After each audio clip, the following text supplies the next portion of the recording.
all these brothers my guys. Know that we fly, know that they ride or die. Why they wanna move like that? Where you want go? मानव नेत्र हमारी शरीर का दूसरा सबसे शक्तिशाली अंग है। ये हमारी दिमागी क्षमता का 65% उपयोग करते हैं। आपकी आंखें जन्म से एक ही आकार की होती है। आंख शरीर का एकमात्र हिस्सा है जिसे आराम की आवश्यकता नहीं है। एक फिंगरप्रिंट में 40 विशिष्ट विशेषताएं हैं, लेकिन एक आइरिस में 256 हैं। इस कारण रेटिना स्कैन तेजी से सुरक्षा उद्देश्यों के लिए उपयोग किया जा रहा है। मानव आंख 576 मेगापिक्सल की होती है। आंखें जल्दी ठीक हो जाती हैं। उचित देखभाल के साथ एक मामूली कॉर्नियल खरोंच को ठीक करने में केवल 48 घंटे लगते हैं। मानव नेत्र में बने चित्र को मस्तिष्क तक ऑप्टिक नर्वस प्रकाशिक तंतु लेकर जाती हैं। मानव नेत्र 150 डिग्री तक क्षेत्र देखता है। मानव नेत्र का दृष्टि का स्थायित्व 116 सेकंड होता है। मानव नेत्र में आंसू लैक्रिमल ग्रंथि से निकलते हैं। मनुष्य के आंसू में सियालिक अम्ल होता है।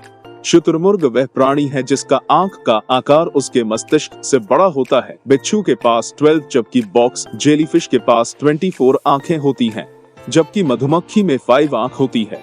जानवरों की आंखें टिपिडम लूसीडम ZN के कारण रात को चमकती है। आंखों के अध्ययन को ऑप्थेल्मोलॉजी कहते हैं। मनुष्य की नेत्र की संरचना कैमरे की भांति कार्य करती है। आंख के गोलक का औसत व्यास 25 मिमी तथा भार 7 ग्राम के लगभग होता है। मनुष्य के चेहरे पर नाक के ऊपर दोनों ओर ललाट के नीचे 2 छिद्र होते हैं, जिनको आंख का कोटर ऑर्बिट्स कहा जाता है। आंख के गोलक इन्हीं गड्ढों में रहते हैं। इन्हें अपने स्थान पर दृढ़ता से स्थिर रखने के लिए प्रत्येक आंख में छोटी छोटी पेशियां होती हैं। ये पेशियां लचीली फ्लेक्सिबल होती हैं। इनकी सहायता से हम आंखों को इधर उधर घुमा सकते हैं। कार्निया नेत्र के सामने भरे हुए पारदर्शक भाग को कार्निया कहते हैं। प्रकाश कॉर्निया से होकर नेत्र में प्रवेश करता है तथा प्रकाश का अधिकांश अपवर्तन कॉर्निया के बाहरी पृष्ठ से होता है। हमारे शरीर का एकमात्र हिस्सा जिसमें कोई रक्त की आपूर्ति नहीं है वह आंख का कॉर्निया है। यह हवा से सीधे ऑक्सीजन ग्रहण करता है। मानव नेत्र के महत्वपूर्ण भाग श्वेत पटल। मानव नेत्र का सबसे बाहरी भाग श्वेत पटल होता है, जो एक अपारदर्शी श्वेत पदार्थ से ढका रहता है। श्वेत पटल नेत्र के भीतरी भागों की सुरक्षा करता है। इसे दृढ़ पटल भी कहते हैं। यह मानव नेत्र का सबसे बड़ा भाग होता है। मानव नेत्र के महत्वपूर्ण भाग रक्तक पटल काले रंग की झिल्ली की तरह श्वेत परत के भीतरी पृष्ठ से लगी रहती है। इसका कार्य प्रकाश का अवशोषण करना तथा आंतरिक परावर्तन को रोकना है। मानव नेत्र में रेटिना को तथा पूरी आंखों को रक्त की पूर्ति रक्त पटल करता है। कॉर्निया के पीछे अपारदर्शक झिल्ली को आइरिस कहते हैं। आंख का रंग आइरिस के रंग पर निर्भर करता है। यह काली, हरी या नीली रंग की हो सकती है, जो किसी व्यक्ति की आंखों का रंग निर्धारित करती है। आइरिस प्रकाश की मात्रा को सिलियरी मांसपेशियों की मदद से आंख में प्रवेश करने की प्रक्रिया को नियंत्रित करता है। आधार कार्ड बनाते समय आइरिस की ही स्क्रीनिंग होती है। नेत्र लेंस मानव नेत्र का महत्वपूर्ण भाग है। यह एक द्वितल लेंस है जो आइरिस के ठीक पीछे स्थित होता है। यह पारदर्शी और मुलायम होता है तथा यह प्रोटीन का बना होता। लेंस के पिछले भाग की वक्रता त्रिज्या छोटी तथा अगले भाग की वक्रता त्रिज्या बड़ी होती है। लेंस के पदार्थ का अपवर्तनांक 1.44 होता है।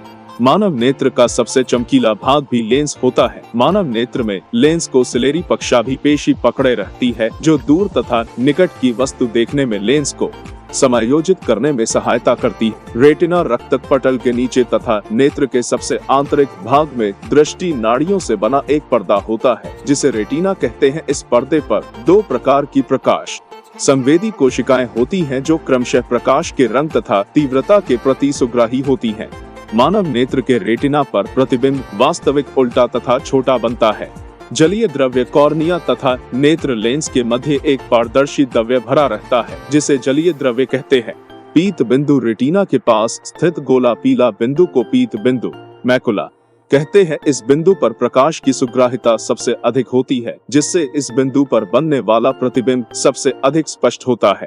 अंध बिंदु जिस बिंदु से दृष्टि नाड़ियां मस्तिष्क को जाती है या वे बिखर जाती है, उस बिंदु को अंध बिंदु कहते हैं। इस बिंदु पर प्रकाश का कोई प्रभाव नहीं पड़ता है, जिससे इस बिंदु पर बनने वाला प्रतिबिंब नहीं दिखाई देता है।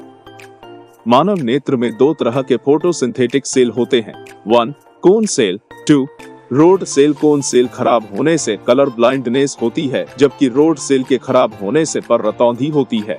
निकट दृष्टि दोष मायोपिया, इसमें रेटिना से पहले प्रतिबिंब बन जाता है। इस रोग के उपचार में अवतल लेंस का प्रयोग किया जाता है।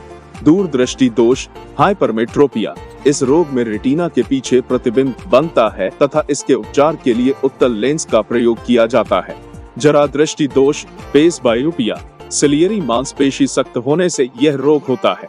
इसमें पास एवं दूर दोनों वस्तु नहीं दिखाई देती, इसमें द्विफोकस लेंस का प्रयोग होता है। दृष्टि वैषम्य एस्टिग्मैटिज्म, इस बीमारी को ठीक करने के लिए बिलनाकर लेंस का प्रयोग होता है।